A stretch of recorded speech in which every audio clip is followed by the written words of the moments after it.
When Donald J. Trump takes the oath of office on the west front of the U.S. Capitol on Friday, he will be there in no small part because of the votes of people in Michigan, a state that was supposed to be a lock for Hillary Clinton.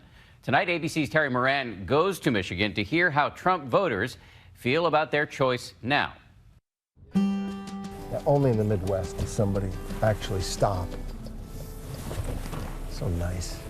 Love the Midwest. We're in Michigan on a trip through Macomb County, just north of Detroit. Blue-collar town, historically home to auto workers, union members. This was supposed to be a stronghold in the Democrats' Great Blue Wall, but it crumbled here. Macomb swung to Trump bigly. Trump 54% to Clinton's 42%. We will make Michigan into the manufacturing hub of the world once again. When Trump came here, the national media laughed at him. They said there's no way he's going to win Macomb County if he wiped Hillary out here.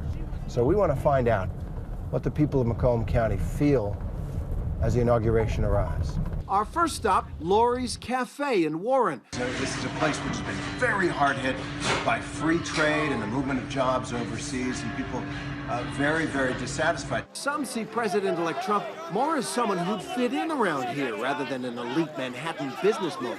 And Trump capitalized on the real anxiety here, a sense that the middle-class way of life is slipping out of reach. I said if he wins Macomb, This county.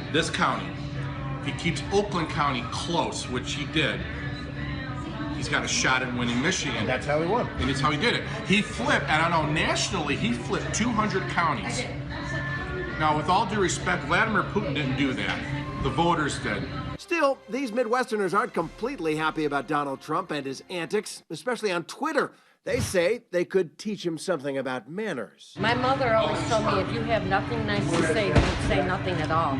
Back on the road, we got a call from a politician who really knows this place. Hello? Candace Miller, former congresswoman and now Macomb County's Public Works Commissioner.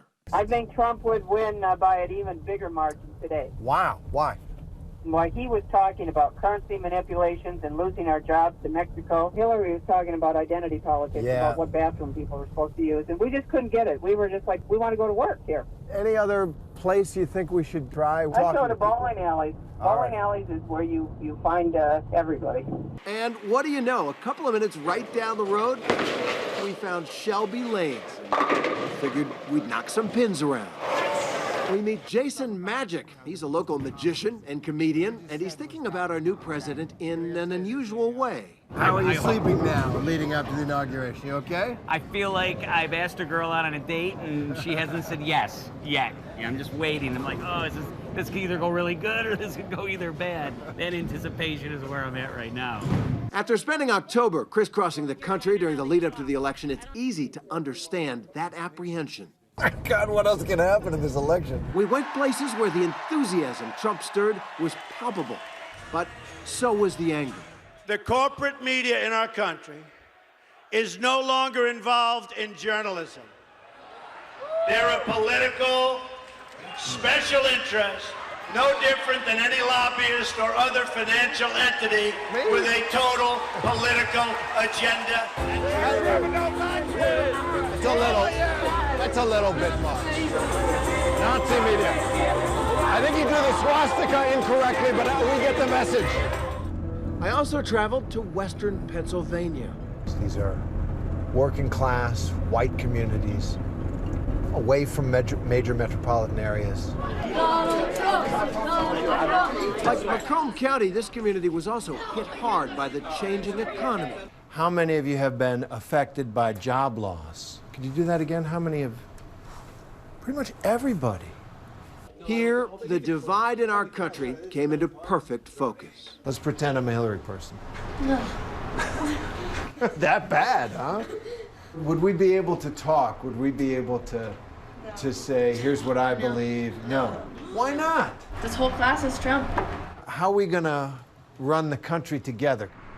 Donald Trump will have to answer that question from the inaugural stage in less than 48 hours.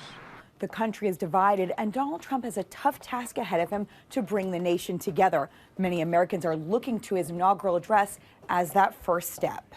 He'll have to attempt this amidst a growing list of boycotters from Democrats in the House. The president-elect brushing off the protests during an interview with Fox and Friends. Let's see what happens. As far as other people not going, that's okay, because we need seats so badly.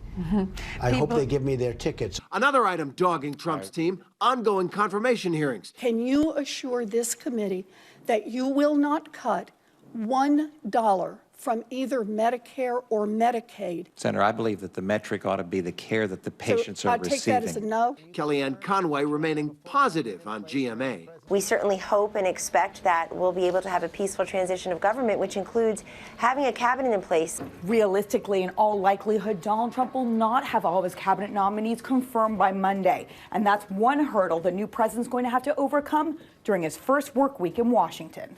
Another hurdle, keeping those sky-high campaign promises.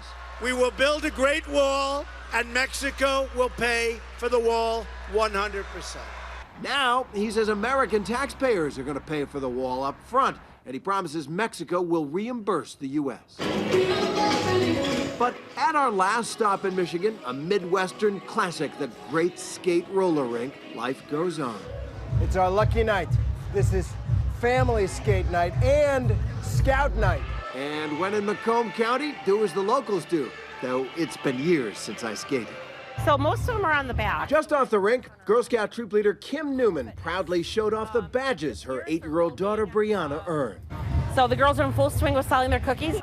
A lot of girl power and no hard feelings about not electing the first woman president. I'm happy that most of my family choose him to be our president. But Kim says she worries about the message Trump may be sending to children. I have a daughter who's 8 years old, and I have a stepson who's 15, and I hope that maybe once he's in office, he kind of reforms some of what comes out of the mouth. You want to see him up his game a little bit. Absolutely. Still, like so many people we talked with in Macomb County, Michigan, Kim says it's time for a change. So I think we need someone who's going to find that middle ground for all of those people and give us some hope for the next 4 years. As they say in the Hokey Pokey, that's what it's all about. For Nightline, I'm Terry Moran in Macomb County, Michigan. Big thanks to Terry, and we should point out you can tune in to 2020 tomorrow night at 10 o'clock for an inauguration special, and then on Friday, all-day coverage of the historic event.